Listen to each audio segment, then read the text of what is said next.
So, Trevor, last piece, man, is going to come down to prediction time, right? That's where we're at. It's time Sure to is. make those picks, man. And as you know, what we're going to do here is we're going to give you our score prediction. We're going to talk about how we see the game played out. We'll give some predictions on game balls, things like that, and then we'll have a little bit of fun with it. So, Trevor, we'll start off with you. First of all, give me your game prediction, and then tell me how you see this game playing out that leads to that prediction. Yeah, so my final score prediction is going to be 38-14 Notre Dame. And I know we've spent all week talking about how this is a good Georgia Tech football team. And I actually do believe that they are, despite what my final score prediction is. Look, Notre Dame on offense is showing that they are slowly getting into a rhythm. And similar to the conversation that we had pre-bye week of if Notre Dame can't start passing the ball, this is just going to be the team that they are moving forward. On the flip side of that coin, I think it's also fair to say if Notre Dame starts stacking games where they are becoming more of a balanced offense, maybe this is the team that they are going to start to be, right? Might not have been when we wanted it to. It might not have been, when we wanted it to against Northern Illinois. That game is 6 weeks ago, right? And this team is slowly starting to make improvements. The way that I see the game going down, I think it's going to be close in the first half. I think there will be signs that show that, Ben Morrison is out.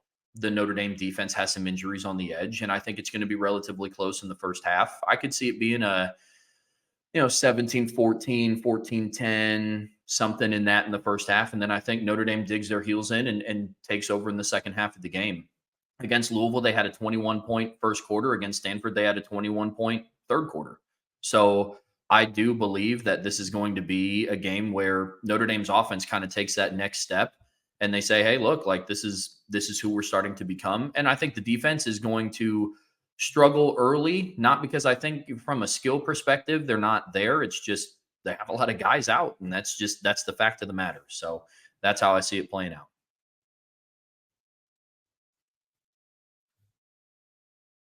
So, Trevor, if the game plays out the way that you think it's going to play out, who is your game ball recipient for the Notre Dame offense? I think it's going to be Jaden Greathouse. Jaden Greathouse gets a game ball this week. I think I've been talking all week about how you need to get your playmakers into space. He had a quiet game last week because I think he was only targeted once. I think he had one catch for like 19 yards last week or something. Now, I think Jaden Greathouse has a field day. I don't know if he gets into the end zone, but I could see this being a 6-7 reception-esque type of game from him because I think the matchups are going to favor him well. I think Denbrock's going to utilize motion in a good way and get him into space. All right, so Jaden Greathouse gets it for the offense. Who is your game ball recipient for the Notre Dame defense if this game? Because you said 38-14, correct, is your prediction. Who gets it for the Notre Dame defense? I'm going to give it to Xavier Watts. I think he's the leader in that secondary right now, and with them hurting a little bit with their cornerback depth, I think he's going to step up and be the leader that everybody knows that he is. I think Georgia Tech has only thrown one interception this year. I think he picks them off for a second time this year. And I think that key is going to be what kind of turns it on for the defense a little bit. Similar to last week, how, the defense was struggling a little bit. Howard Cross gets a big sack, and then the game was completely different from then on. That's how I see Xavier Watts' interception being this week. That'd be huge, especially if you can make it early. That'd be big time. So, Trevor, I'm going to make my pick here. I have been back and forth all week on making a prediction because, honestly, I don't really know what both of these teams are going to look like in a lot of ways. So I'm actually going to give you two predictions for this game. The first one I'm going to give with the assumption that Haynes King plays. And my score prediction is 31-21 for Notre Dame. But I see it being a little bit closer than that. I think it's a game where maybe it's like 24-14, Georgia Tech scores and Notre Dame goes down and kind of puts one away late. Something kind of like the Louisville game, where it was, it was a 7-point game. It was a 14-point game. Is more determinative of how the game actually was played. Louisville got a late score. This one's kind of similar to that, but the game is more convincing in the final score than I think maybe it'll be. And the reason I say that is I don't know. I haven't seen this Notre Dame football team come out yet and just string together 3-4 straight good games in a row. And I just need to see that. And so I'm still a little bit into the category of I still need to see a little bit more from this team, especially Benjamin Morrison. I know all the fans are like, they'll be fine, and maybe, but I think we're too easily dismissing how quote unquote easy it is to overcome a player like Benjamin Morrison, because it changes how teams defend you or how teams go at you completely. And so maybe they are fine because of how well they've recruited. But I just have a very uneasy feeling when I watch these receivers play that they're going to hit a couple more big plays than they otherwise should.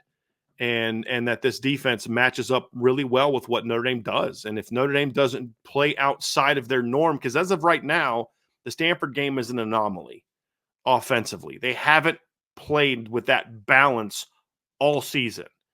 And if they can do that, then I think they win convincingly. And then my second prediction, Trevor, is if Haynes King doesn't play. And I'll be honest, this is the score that the game should be if Notre Dame was playing at a high level and healthy.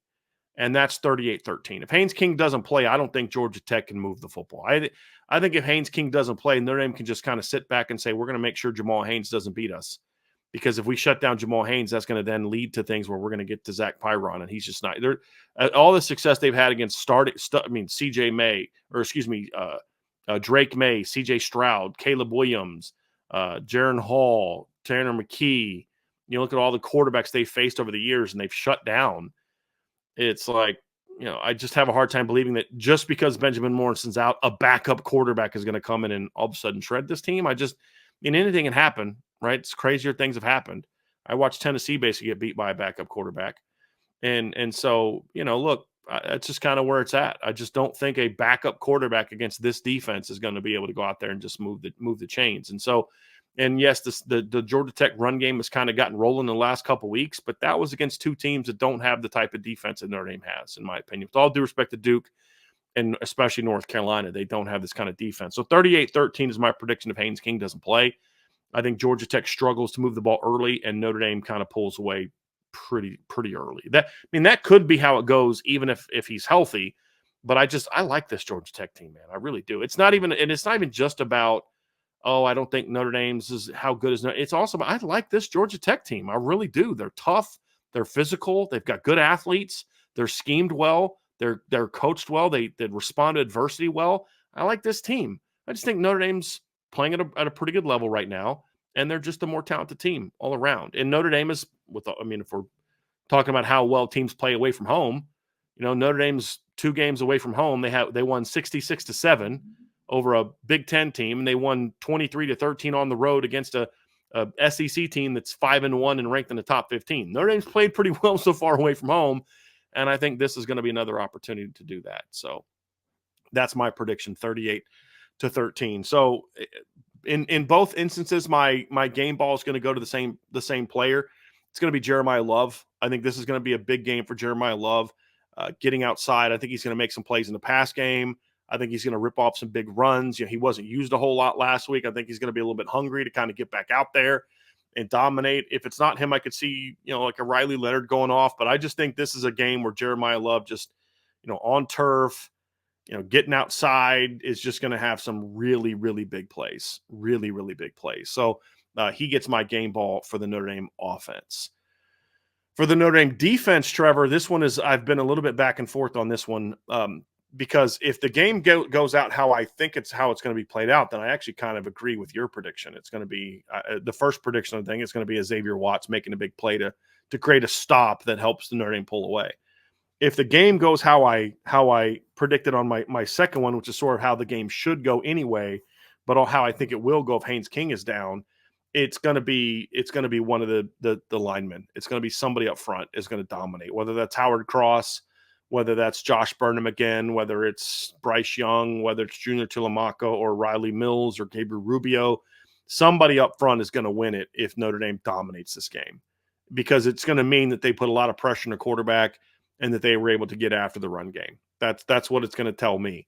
And maybe I'm giving Georgia Tech's ability to throw the ball a little bit too much credit, but I just look at it and say, guys, you can't keep losing your best pass rushers and your best cover player and just expect to still be the best pass defense in college football. I mean, if they do, that's awesome, and it just speaks even more volumes about how good Mike Mickens is as a coach.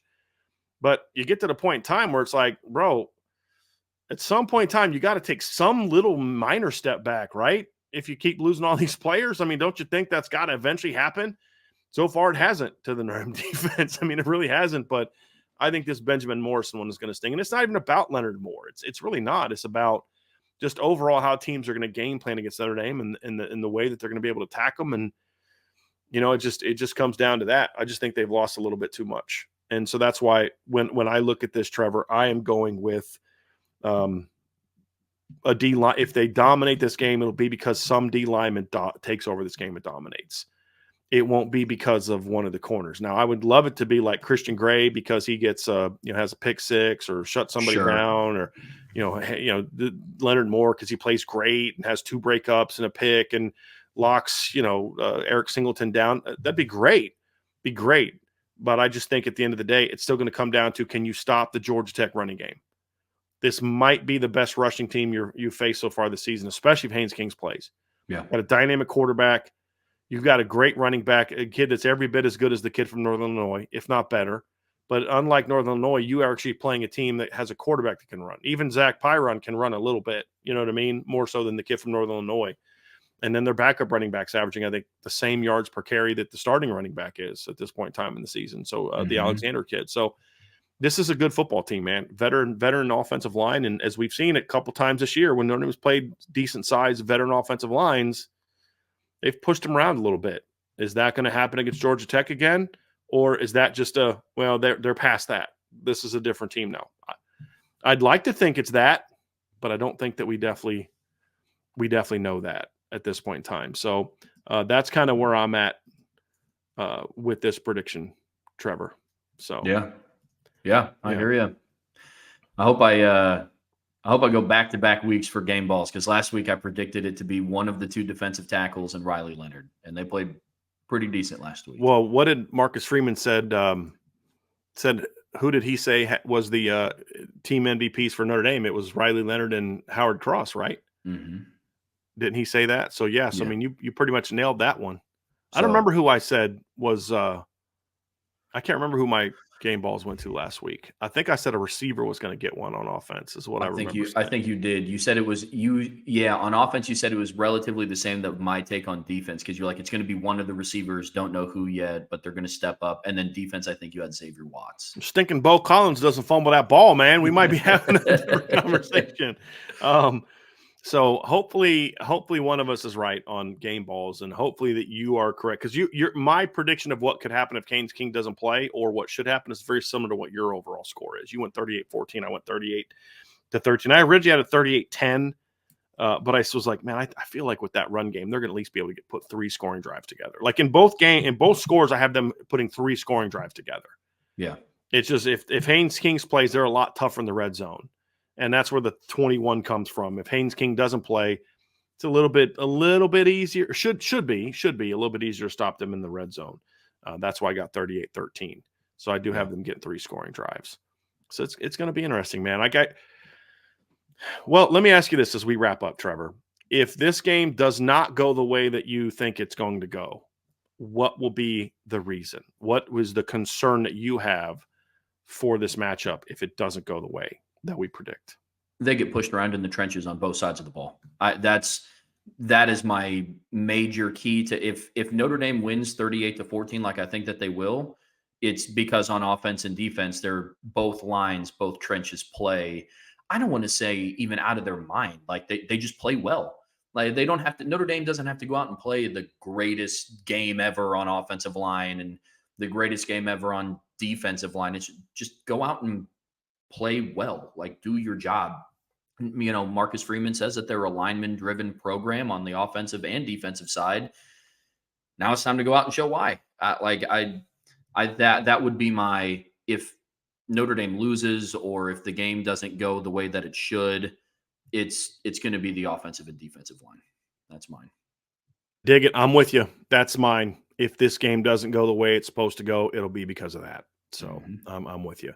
So Trevor, great job today, man. Hope everybody enjoyed our keys to victory and our Notre Dame predictions. And I hope that the Notre Dame prediction comes true. I hope that Notre Dame does have another convincing win. I think this is going to be a tough one. So just real quick, super chat from Beezer 12 Washing Beard. Been on a Route 66 road trip for 7-year wedding anniversary the last 3 weeks. Thanks you fellas for the company on the long drives. D Shines 40-10 Irish. I appreciate you, man, very, very much. 7-year anniversary. That's awesome, man. I love it. So I'm We'll be 17 in April. My wife and I will celebrate our 17th. And Trevor is his next anniversary will be his first anniversary numero uno. Make it special, brother. So I'm just telling you right now, make it special. Yep. So don't screw it up like I did. Okay, make it make it special. All right. So thanks for joining us, everybody. We're not Trevor's leaving. I'm not. I'm going to be bringing Bill Bender in here in a minute. We're going to preview this weekend's games because Trevor, I know we're going to be paying very close attention to the Notre Dame game at 3:30. There's a lot of big games on this weekend that we'll have some side eye towards as we go through this week. So Trevor, thanks for joining us, everybody.